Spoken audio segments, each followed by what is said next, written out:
اللي انتوا شايفينها قدامكم دي اسمها كنيسة سغرادا فاميليا. الكنيسة دي معمولة من 150 سنة. في مهندس صمم الكنيسة اللي انتوا شايفينها دي، وبدأ بنى فيها زي ما انتوا شايفين كده، وواقفة بقالها 150 سنة.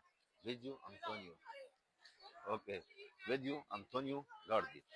أنطونيو عمل حادثة وتوفى في مترو، وبعد كده جابوا المهندسين اللي هم كانوا معاه وجابوا الناس اللي هم كانوا بيشتغلوا معاه، ما عرفوش يعملوا فيها أي حاجة، وتوقف البناء فيها من 150 سنة.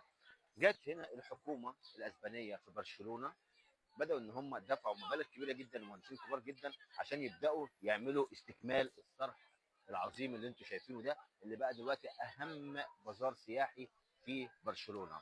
ودفع حوالي بتاع اكتر من 280 مليون يورو عشان يبداوا ان هم يكملوها، ومحدش عرف يكملها، واستوقفوا البناء بتاعها. بس هم رجعوا يكملوه تاني، وبدأوا ان هم يشتغلوا فيه تاني، وقالوا ان هو ممكن يسلموها سنة 2026.